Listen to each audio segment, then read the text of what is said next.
Hello hi welcome नमस्ते, मेरा नाम ऋतिक और आज हम फिर से बात करेंगे एक और इम्पोर्टेंट कंसेप्ट के बारे में। तो ये वीडियो उन स्टूडेंट्स के लिए मोस्ट इंपॉर्टेंट होने वाली है जिनके पास इग्नू में सब्जेक्ट है इंडियन इकोनॉमी सेकंड, जिसका सब्जेक्ट कोड है BECE 146। तो चलिए शुरू करते हैं आज की वीडियो को, जहाँ पे आज हम बात करेंगे ब्लॉक नंबर 4 के बारे में, यानी कि सर्विस सेक्टर के बारे में। तो ब्लॉक नंबर 3 तक की वीडियोस में ऑलरेडी यूट्यूब पर अपलोड कर चुका हूँ। उम्मीद है आप लोगों ने वहाँ तक के सारे कंसेप्ट्स कवर कर लिए हैं। इस वीडियो से हम शुरुआत करेंगे सर्विस सेक्टर के बारे में। क्यों सर्विस सेक्टर इतना इंपॉर्टेंट है, सब कुछ समझेंगे कि कैसे कैसे सर्विस सेक्टर में डेवलपमेंट हुई, ठीक है, कैसे सर्विस सेक्टर जो है वो डिपेंडेंट है एग्रीकल्चर पे, यानी कि प्राइमरी सेक्टर पे और इंडस्ट्री पे। सबके बारे में बात करेंगे इस कंप्लीट ब्लॉक में सर्विस सेक्टर के अंदर। और इस कंप्लीट सीरीज के नोट्स भी ऑलरेडी प्रिपेयर हो चुके हैं with important question answer PDF। जिन बच्चों को नोट्स परचेज करने हैं वो इस नंबर पे जाए 9667836336 हमें व्हाट्सएप करके नोट्स भी ले सकते हैं। तो अगर मैं सर्विस सेक्टर को एक्सप्लेन करने की बात कर रहा हूँ तो हम सब जानते हैं, हम प्रीवियस वीडियोस में 2 सेक्टर इंपॉर्टेंट डिस्कस करके आ चुके हैं। 3 सेक्टर में पढ़ने होते हैं। हमने प्राइमरी सेक्टर पढ़ लिया जहाँ पे हम एग्रीकल्चरल बेस्ड प्रोडक्शन के बारे में बात करते हैं, एग्रीकल्चर बेस्ड सेक्टर के बारे में बात करते हैं, क्योंकि प्राइमरी सेक्टर में हम सिर्फ बात करते हैं एग्रीकल्चर के बारे में। इसके अलावा वो इंडस्ट्रीज जो डायरेक्टली एग्रीकल्चर पर डिपेंडेंट है, जैसे फॉर एग्जांपल एनिमल हस्बेंड्री हो सकता है, डायरी प्रोडक्ट्स, पोल्ट्री फार्मिंग या फिर माइनिंग, ये सारे जो अलग अलग बिजनेसेस हैं वो डायरेक्टली नेचुरल रिसोर्सेज से रिलेटेड है और इसलिए किसका पार्ट बनते हैं, प्राइमरी सेक्टर का। फिर हम बात करते हैं सेकेंडरी सेक्टर के बारे में, यानी कि इंडस्ट्रीज के बारे में। अब जो इंडस्ट्रीज हैं वो करती क्या है, जो भी प्राइमरी सेक्टर से रॉ मटेरियल्स आते हैं, जैसे कि फॉर एग्जांपल फूड ग्रेन्स हो सकते हैं, अलग रॉ मटेरियल्स हो सकते हैं, ठीक है, उनको वो फिनिश्ड गुड में कन्वर्ट करने का काम करते हैं। तो इंडस्ट्री का काम क्या होता है, प्रोडक्शन करना, ठीक है, फिनिश्ड गुड बनाना रॉ मटेरियल की हेल्प से। अब वो raw material generally primary sector से आते हैं, ठीक है। तो ये तो होगी इंडस्ट्री के बारे में बात। तीसरा सेक्टर जो हमें स्टडी करना है, जो दोनों पे ही डिपेंडेंट है और दोनों की ही हेल्प भी करता है, वो क्या है, सर्विस सेक्टर। और इस वीडियो में हम सर्विस सेक्टर के अलग अलग लर्निंग ऑब्जेक्टिव्स को भी पढ़ेंगे और थोड़ा सा समझेंगे भी कि सर्विस सेक्टर काम किस तरीके से करता है। अगर मैं सर्विस की बात कर रहा हूँ तो यहाँ पे हम कोई भी फिनिश गुड किसी को सेल नहीं करते। जैसे फॉर एग्जांपल मैं आपको पढ़ा रहा हूँ तो मैं आपको सर्विस प्रोवाइड कर रहा हूँ पढ़ाने की। मैंने आपको कोई गुड्स बेचे, बिल्कुल नहीं बेचे। मैंने आपको क्या किया, ना मैंने आपको मारकर बेचा, ना मैंने आपको कोई भी, मतलब हम किसी भी तरह के फिजिकल गुड के यहाँ पे ट्रेड के बारे में बात नहीं करते हैं, हम सर्विसेज सेल करते हैं। जैसे फॉर एग्जाम्पल अगर आप मेरे नोट्स भी गए तो नोट्स क्या भी सर्विसेज हैं, ठीक है। मैंने आपके जो भी कंटेंट था उसको ईजी वे में आपके सामने क्या कर दिया, रिप्रेजेंट कर दिया। तो ऐसे ही जो डॉक्टर है वो अपनी सर्विसेज देता है, लॉयर अपनी सर्विसेज देता है, ठीक है। ट्रांसपोर्ट भी क्या है, एक सर्विस है, क्योंकि अगर आप मान लो किसी एक प्लेस से दूसरी जगह जा रहे हो तो आप ट्रांसपोर्ट की सर्विस यूज करते हो। इसका मतलब ये तो नहीं आपने गाड़ी खरीद ली, वो आपके पास गाड़ी आ जाएगी, बिल्कुल नहीं। आप सिर्फ एक सर्विस यूज कर रहे हो, ठीक है, जो बदले आपसे एक फेयर लेगा और आपको आपके डेस्टिनेशन पे छोड़ देंगे, है ना। तो हम अलग अलग तरह की सर्विसेज यूज करते हैं। तो इसीलिए क्या बना, सर्विस सेक्टर। क्योंकि सर्विस सेक्टर जो है वो ना सिर्फ नॉर्मल लोगों की हेल्प करता है, ना ही सिर्फ इंडिविजुअल पे हेल्प करता है, बल्कि जो इंडस्ट्रीज हैं उनकी भी हेल्प करता है और प्राइमरी सेक्टर की हेल्प भी करता है। जैसे फॉर एग्जांपल ट्रांसपोर्टेशन की जरूरत सिर्फ हमें तो नहीं पड़ती, ट्रांसपोर्टेशन की जरूरत एग्रीकल्चर सेक्टर को भी चाहिए, क्योंकि एग्रीकल्चरल सेक्टर को भी अपने गुड्स ट्रांसपोर्ट करने होते हैं एक जगह से दूसरी जगह।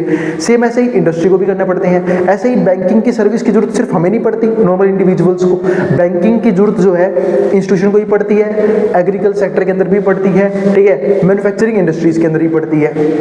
तो इसलिए मैं कह रहा हूं कि जो सर्विस सेक्टर है ना वो बहुत इंपॉर्टेंट सेक्टर है, जो कि डिपेंडेंट है किस पे, एग्रीकल्चर पे भी और इंडस्ट्री पे भी। लेकिन मैं ये नहीं कह सकता कि सर्विस सेक्टर ही सिर्फ डिपेंडेंट है। एग्रीकल्चर और जो इंडस्ट्री है, यानी कि जो प्राइमरी सेक्टर है और जो सेकेंडरी है, ये भी तो डिपेंडेंट है सर्विस सेक्टर के ऊपर। यानी कि तीनों सेक्टर जो है ना वो आपस में क्या होते हैं, इंटरडिपेंडेंट होते हैं, एक दूसरे के ऊपर क्या होते हैं, डिपेंडेंट होते हैं, ठीक है। तो इस तरीके से हम जो है ना सर्विस सेक्टर को समझते हैं, जिनका काम क्या होता है, अलग अलग तरह की सर्विसेज प्रोवाइड करना, चाहे वो बैंकिंग की हो, सर्विसेज की हो, स्किल फॉर्मेशन की हो, दुनिया भर के अलग तरह की सर्विसेज हैं जो हम डेली लाइफ में यूज करते हैं। हम भी इंडिविजुअल लेवल पे यूज करते हैं और जो ऑर्गेनाइजेशंस हैं वो भी यूज करते हैं। सबसे पहले समझते हैं इस कंप्लीट ब्लॉक के लर्निंग ऑब्जेक्टिव्स को, यानी कौन कौन सी चीजें हमें जो है वो इस कंप्लीट ब्लॉक में पढ़ने का मौका मिलेगा, इस कंप्लीट यूनिट में पढ़ने को मिलेगा। क्योंकि यूनिट नंबर 11 हम शुरू कर चुके हैं, यूनिट ब्लॉक नंबर 3 में हम यूनिट नंबर 10 तक ऑलरेडी डिस्कस कर चुके हैं, ठीक है। अब यूनिट नंबर 11 क्या है, फीचर्स ऑफ सर्विस सेक्टर, कि सर्विस सेक्टर के अलग अलग फीचर्स कौन कौन से हैं। तो हमारे पास ये 7 लर्निंग ऑब्जेक्टिव है जो हमें यहाँ पे देखना है। पहला क्या आएगा, delineate the constituents of service sector, हमें सर्विस सेक्टर के अलग कॉन्स्टिट्यूएंट्स समझने पड़ेंगे। दूसरा, outline the 2 basic features of service sector, हमें सर्विस सेक्टर के 2 बेसिक फीचर्स डिस्कस करने हैं।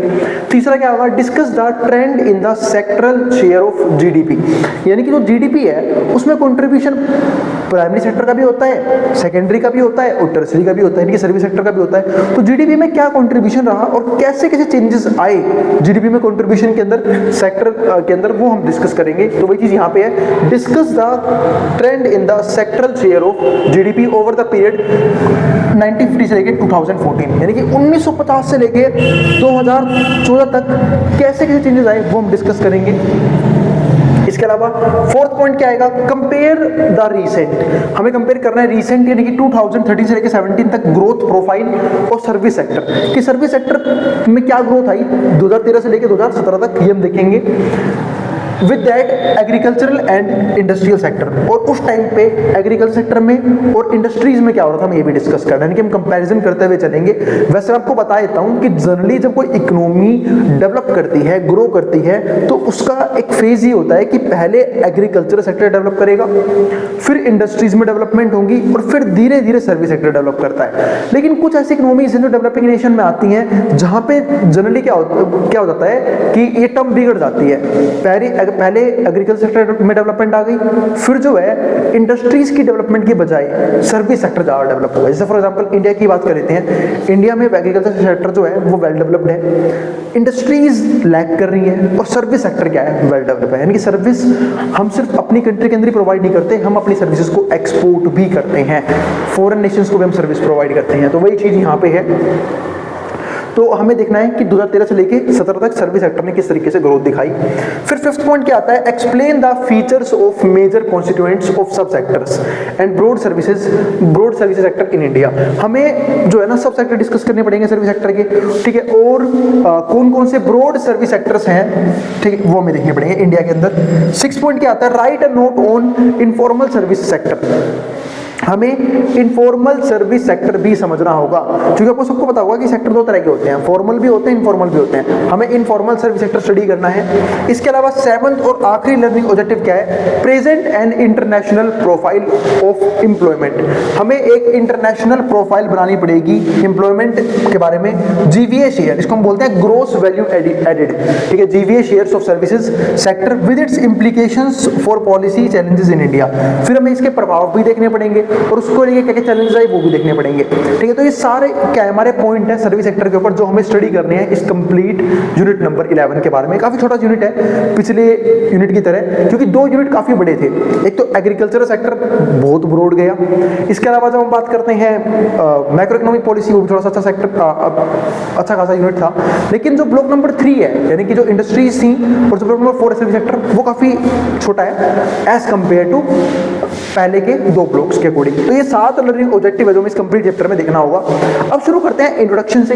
तो मैंने आपको सर्विस का मतलब समझा दिया कि सर्विस में हम कोई भी फिजिकल गुड ट्रेड करने के बारे में बात नहीं करते, हम सर्विस सेक्टर में सर्विस प्रोवाइड करते हैं। अब वो सर्विस क्या हो सकते हैं वो देखते हैं ये करके।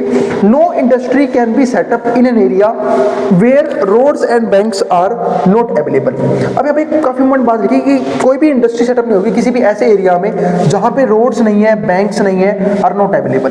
तो मैंने आपको बात बहुत पहले बताई थी कि जब तक पब्लिक इन्वेस्टमेंट नहीं होती किसी एरिया में तब तक प्राइवेट इन्वेस्टमेंट की उम्मीद कम होती है। यानी कि जनरली प्राइवेट इन्वेस्टमेंट्स उन एरिया में होती है जहां पे पब्लिक जो है फैसिलिटीज इजीली डेवलप हो, जैसे फॉर एग्जांपल ट्रांसपोर्ट सिस्टम हो गया, पावर सप्लाई हो सकता है, अच्छे स्कूल्स, अच्छी एजुकेशन, ठीक है, हेल्थ केयर सिस्टम, ये सब जो डेवलप होते हैं तब कहीं जाके वहां पे बिजनेसेस और इंडस्ट्रीज डेवलप करती हैं। तो वही चीज यहाँ पे है कि कोई भी इंडस्ट्री ऐसी जगह डेवलप होना नहीं चाहेगी जहां पे रोड्स में दिक्कत है, क्योंकि रोड में दिक्कत आ गई तो भाई ट्रांसपोर्टेशन सिस्टम काम नहीं करेगा अच्छे तरीके से, तो अपने गुड्स को कैसे ट्रांसपोर्ट करेंगे, कैसे वो लोगों तक पहुंचाएंगे, बहुत प्रॉब्लम आएगी। इसके अलावा बैंक्स के बारे में बात करते हैं, बैंक्स भी अवेलेबल होने चाहिए क्योंकि उन्हें फाइनेंशियल ट्रांजेक्शन करनी है, तो उसके लिए कहां जाएंगे, वो बैंक्स की हेल्प लेंगे। कोई भी फाइनेंशियल मदद चाहिए तो बैंक्स की मदद ली जाएगी, तो बैंक्स इजीली अवेलेबल होने चाहिए। इसके अलावा मैं तो इंश्योरेंस की बात भी कर सकता हूं यहाँ पे। A product purchased can not be used well if it's after sale service is not guaranteed. अभी देखो एक और पॉइंट लिखा है एग्जांपल में मैंने क्या कि एक प्रोडक्ट परचेज जो है हम जो है ऐसा समझते हैं कि पॉसिबल नहीं होता अगर उसकी सर्विसेज इजी अवेलेबल नहीं है। मान लेते हैं कि आपने कोई गुड खरीद लिया, लेकिन उसकी सर्विसेज आपको इजीली अवेलेबल नहीं है, तो क्या आप उस गुड्स को खरीदने जाओगे? आप बोलोगे भैया बिल्कुल नहीं, क्योंकि हम हमेशा ऐसे गुड्स को खरीदने की बात करते हैं कि अगर उसमें कोई प्रॉब्लम आ गई, किसी तरह की दिक्कत आ गई, तो उसके सर्विस सेंटर हमारे एरिया के आसपास मौजूद हो, ताकि मैं वहां पे जाऊं और उस चीज को ठीक करा लूं। हम गाड़ी ऐसी लेते हैं, ठीक है, जहां पे सर्विस सेंटर नियर बाय हो, कि वहां पे गए और सर्विस करवा ली, ठीक है, क्योंकि भाई कोई प्रॉब्लम आई तो फायदा क्या उस एसेट का, या फिर जो भी है वो आप लायबिलिटीज भी समझ सकते हो उसे, ठीक है। तो वही चीज यहाँ पे है कि वही पॉइंट यहाँ पे लिखा है, a product purchased can not be used well, हम उसको अच्छे से यूज नहीं कर सकते जब तक उसकी आफ्टर सेल सर्विस गारंटेड नहीं होती। इसलिए सर्विसेज का गारंटेड होना भी क्या होता है, बहुत जरूरी होता है, ताकि हम जो भी चीज बाय कर रहे हैं उसको हम लॉन्ग टर्म में यूज कर पाए। तो ये पॉइंट आया। तो ये भी कौन है? सर्विस प्रोवाइडर्स हैं। जैसे फॉर एग्जांपल आपने एक बार व्हीकल खरीदा, तो वो तो मैन्युफैक्चरिंग इंडस्ट्री ने बनाया था, आपने कोई गाड़ी खरीदी, कोई बाइक खरीद ली, कोई स्कूटी खरीद ली, लेकिन जब वो उसमें कोई दिक्कत आती है, उसे सर्विस चाहिए होती है, उसे मेंटेनेंस चाहिए होता है, सर्विस सेंटर लेके जाते हो। क्यों? क्योंकि वो उसमें कोई एडिशनल कुछ इनोवेटिव नहीं करते उसके साथ, उसको ठीक कर देते हैं, उसको मेंटेन कर देते हैं ताकि आप फर्दर उसे यूज कर पाओ। तो वो सर्विस प्रोवाइड करने हैं अपने, सर्विस प्रोवाइडर्स हैं, इसमें क्या बोलते हैं, सर्विस सेंटर बोलते हैं। इसके अलावा सम सर्विसेज और other is does inevitably required to support to principal sector, यानी कुछ सर्विसेज ऐसी होती हैं जो दोनों को सपोर्ट करती हैं, एग्रीकल्चर को भी, इंडस्ट्रीज को भी। मैंने आपको बोला कि ट्रांसपोर्ट की जरूरत दोनों को है, एग्रीकल्चर को भी, इंडस्ट्री को भी। अगर कल को एग्रीकल्चर प्रोडक्शन को एक जगह से दूसरी जगह लेके जाना हो तो क्या काम आएगा? Transport system.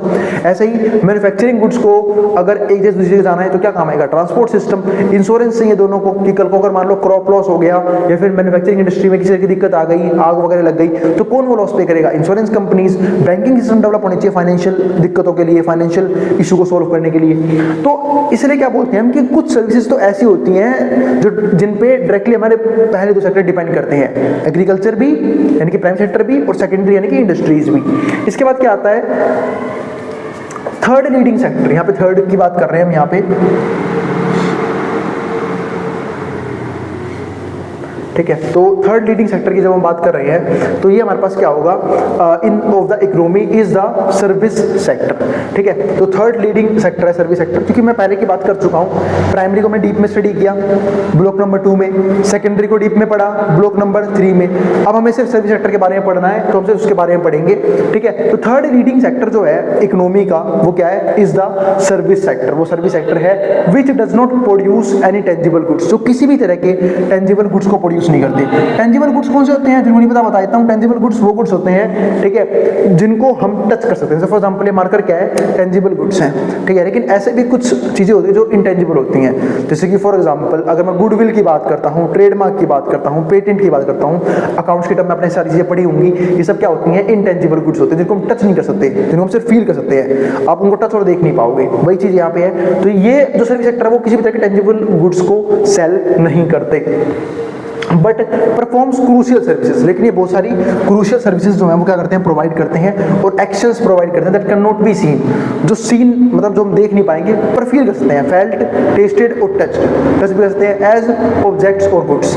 It comprises different industry. इसके अंदर अलग अलग इंडस्ट्री आती है। वेयर हाउसिंग क्या है? सर्विसेज है भाई। अगर मान लो कि मैन्युफैक्चरिंग इंडस्ट्रीज हैं या फिर जो एग्रीकल्चर उसमें कुछ प्रोडक्शन हुआ, उस प्रोडक्शन को रखने के लिए कोई ना कोई जगह चाहिए ना, ताकि जो भी प्रोडक्शन है बर्बाद ना हो, वेस्ट ना हो। तो उसके लिए क्या होती है? वेयर हाउसिंग, गोदामों की जरूरत पड़ती है, तो वेयर हाउस की सर्विस आ गई। ट्रांसपोर्टेशन, एक जगह से दूसरी जगह लेके जाना हो तो ट्रांसपोर्टेशन सिस्टम काम आएगा, ठीक है। इंफॉर्मेशन, अगर भाई लोगों तक इंफॉर्मेशन पहुंचानी है तो सर्विस सेक्टर ही काम आएगा, ठीक है। भाई लोगों को इन्फॉर्म करना है कोई ऐसा प्रोडक्ट लॉन्च भी किया गया है तो उसके लिए सर्विस सेक्टर काम में आता है, ठीक है। इसके अलावा इन्वेस्टमेंट करते वक्त सर्विस सेक्टर काम आता है, क्योंकि इन्वेस्टमेंट अपॉर्चुनिटी प्रोवाइड होती है। आजकल आपने देखा होगा कि जनरली अब पहले इन्वेस्टमेंट करना मुश्किल था स्टॉक्स में, इक्विटीज में, आजकल बहुत ईजी हो गया है, क्योंकि अब ऑनलाइन ऐप्स आ गए हैं, आप इजीली जाके अपना डीमैट अकाउंट क्रिएट करो, ठीक है, और वहां पे जाके इन्वेस्टमेंट कर सकते हो। तो वो भी क्या है? सर्विसेज ही तो है। तो वही चीज है। बैंकिंग, इंश्योरेंस एक्सेट्रा, ठीक है। तो ये सब जो है क्या है, अलग सर्विसेज हैं जो हमें सर्विस सेक्टर प्रोवाइड करता है। Since it supports other sector, और ये जो है दूसरे सेक्टर क्या करता है, सपोर्ट भी करता है। It is important for an economy to develop this sector, और इसलिए जो है ना ये और ज़्यादा इंपॉर्टेंट हो गया कि हम इस सेक्टर को डेवलप करें, क्योंकि जो हमारा प्राइमरी सेक्टर है और जो हमारा सेकेंडरी सेक्टर है दोनों क्या है, सर्विस सेक्टर पे डिपेंडेंट है। इसके बाद हमारा अगला पॉइंट क्या आता है, रेंज एंड रिस्पॉन्सिबिलिटी के बारे में समझते हैं। Range and responsibility of this sector is much wide spread as services. जो हम रेंज और रिस्पॉन्सिबिलिटी की बात कर रहे हैं इस सेक्टर के अंदर, वो क्या है, और ज्यादा क्या है, वाइड स्प्रेड हो चुका है। Service touch the lifes of every person, क्योंकि सर्विसेज जो है वो हम सब लोगों की लाइफ में आ चुकी है, क्योंकि हम अलग तरह की सर्विसेज यूज करते हैं। जैसे मैं आपको पढ़ा रहा हूँ, अब मान लेते हैं बहुत से यूट्यूबर्स सब किसी तरह की इन्फॉर्मेशन ले रहे हो, ठीक है, वो सब आपको सर्विस ही प्रोवाइड कर रहे हैं एक तरह की, ठीक है।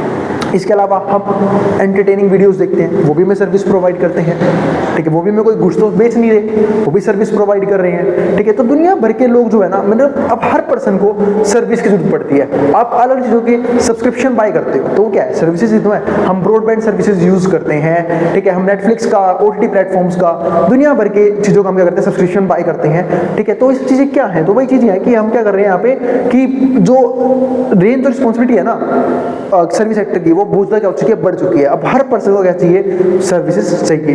Everyday B it in the field of food services, हम फूड सर्विसेज की बात करते हैं। फूड भी क्या है, सर्विसेज हैं, कि अब दुनिया भर के ऐप्स आ गए हैं जहाँ पे हम टैप करके, क्लिक करके फूड ऑर्डर कर सकते हैं, ठीक है। कम्युनिकेशंस के लिए सर्विसेज हैं, कम्युनिकेशन सर्विसेज हैं। ट्रैवल एक सर्विस है कि भाई हमें कहीं जाना है तो जो ट्रैवल एजेंसी है वो हमें सर्विस प्रोवाइड करती है। अम्यूजमेंट पार्क्स हो गए, ये भी सर्विस प्रोवाइड कर रहे हैं। आप कभी किसी वाटर पार्क में जाते हो, अम्यूजमेंट पार्क में जाते हो, ठीक है, एंजॉय करने के लिए, आपको कोई फिजिकल गुड सेल नहीं करते, ठीक है, आपको पैसे बदले में क्या देते हैं, सर्विसेज देते हैं, यूज करने की परमिशन देते हैं। आप जिम की आपने सब्सक्रिप्शन बाय कर रखी है, वहां पे क्या करते हो, सर्विसेज एंजॉय करते हो जिम की, तो वही है यहाँ पे, ठीक है। Critical services required for human development, critical services जो है ना वो बहुत ज्यादा जरूरी है कुछ ह्यूमन डेवलपमेंट के लिए। फॉर एग्जाम्पल एजुकेशन और हेल्थ सर्विसेज, अब ये भी जरूरी है कि जो भी क्रिटिकल सर्विसेज हैं, इनकी जो इंपॉर्टेंट सर्विसेज हैं जो हर ह्यूमन की लाइफ में उनके डेवलपमेंट के लिए बहुत ज्यादा क्या है, इंपॉर्टेंट है, वो क्या है, एजुकेशन। कि भाई एजुकेशन होगा तो हम अपने दिमाग को अच्छे कामों में यूज कर सकते हैं, अपने आप को अपस्किल कर रहे हैं, ठीक है, अपनी प्रोडक्टिविटी को इंक्रीज कर सकते हैं और अर्निंग के सोर्सेज को इंक्रीज कर सकते हैं इस तरीके से, ठीक है। हेल्थ सर्विसेज लेते हैं ताकि हमारी हेल्थ बेटर हो, क्योंकि हेल्थ है तो सब कुछ है, बिना हेल्थ के हम क्या ही एजुकेशन ले पाएंगे, कैसे ही काम कर पाएंगे, तो हेल्थ की सर्विसेज भी बाय करते हैं, तो हेल्थ भी क्या है, सर्विसेज हैं। तो इसका अगला पॉइंट क्या आता है, process of human capital formation, काफी इंपॉर्टेंट पॉइंट है ये। यानी कि जो ह्यूमन कैपिटल फॉर्मेशन होती है, यानी कि जो ह्यूमन की हम डेवलपमेंट करते हैं किसी स्कूल के अंदर, किसी कॉलेज के अंदर, किसी ट्रेनिंग सेंटर के अंदर, ये सब कौन करते हैं, सर्विस सेक्टर। यानी कि जो भी ह्यूमन कैपिटल चाहिए एग्रीकल्चर सेक्टर के अंदर, कि भाई अच्छे तरीके से एग्रीकल्चर हो, प्रोडक्टिविटी बढ़ाई जा सके, आउटपुट का लेवल बढ़े, ठीक है, तभी प्रॉफिट बढ़ेगा, GDP बढ़ेगा, ठीक है, इकोनॉमी में ग्रोथ आएगी। वो सब कहाँ से होता है, सर्विस सेक्टर से। वो अच्छे स्कूल्स, वो अच्छे कॉलेजेस, वो अच्छे ट्रेनिंग सेक्टर अपनी सर्विस प्रोवाइड करते हैं, तब जाके वो ह्यूमन कैपिटल को ह्यूमन कैपिटल बना पाते हैं, यानी कि उन्हें और ज्यादा एजुकेट कर पाते हैं, अपस्किल कर पाते हैं, ट्रेनिंग वगैरह प्रोवाइड करके।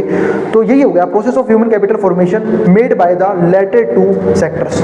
सोशल सेक्टर जिसको हम बोलते हैं is going to determine the real output of the other two sector. ये बनता है आउटपुट किसके लिए, अदर टू सेक्टर के लिए। अगर सर्विस सेक्टर्स अगर हमारा वीक हो गया, हम अच्छी तरीके से सर्विस नहीं दे पा रहे यूथ को, हम अच्छी तरीके से एजुकेट नहीं कर पा रहे, ट्रेनिंग नहीं दे पा रहे, अपस्किल नहीं कर पा रहे, तो होगा क्या कि वो पर्सन जो है वो किसी भी लायक नहीं बचेगा, वो कभी भी एक ह्यूमन कैपिटल नहीं बन सकता, ना ही प्राइमरी के लिए ना ही सेकेंडरी के लिए। तो वही चीज यहाँ पे है, तो the primary sector and secondary sector. इसके बाद लास्ट पॉइंट हमारे पास क्या आता है, एक मिनट वेट करना, चलो फिर अब आगे देखते हैं। हाँ, तो लास्ट पॉइंट क्या था, services are needed both for corporate as well as household sector. जो सर्विसेज है वो दोनों के लिए बहुत जरूरी है, चाहे वो हमारा कॉर्पोरेट सेक्टर हो, चाहे वो हमारा हाउस होल्ड सेक्टर हो। यानी कि हाउस होल्ड को भी सर्विस चाहिए, मैंने बात की कि हम इंडिविजुअल लेवल पे भी सेक्टर सर्विसेज इंजॉय करते हैं, और यही नहीं ऑर्गेनाइजेशंस को भी सर्विसेज की जरूरत पड़ती है। तो सर्विसेज जो है ना हम हर लेवल पे यूज कर रहे हैं, इंडिविजुअल लेवल पे भी, और जो हमारा एग्रीकल्चर है और जो हमारा मैन्युफैक्चरिंग इंडस्ट्री इंडस्ट्रीज़ हैं, इन ये भी सर्विस पे क्या है, डिपेंडेंट है। तो इसलिए सर्विस सेक्टर जो है ना वो इतना ग्रो कर रहा है, क्योंकि हर जगह क्या है, सर्विस सेक्टर की क्या है, जरूरत है। अब हम मिलेंगे अगली वीडियो में जहाँ पे हम बात करेंगे इसके नेक्स्ट कंसेप्ट के बारे में, सर्विसेज के बारे में थोड़ा और डीप में स्टडी करेंगे। आज तो हमने कुछ बेसिक कंसेप्ट डिस्कस किए हैं, और अगर वीडियो पसंद आई तो वीडियो को लाइक भी कर देना और चैनल को सब्सक्राइब भी कर देना ऐसी वीडियोस के लिए। उन बच्चों में शेयर भी कर देना जिनका एग्जाम होने वाला हो सेम सब्जेक्ट का।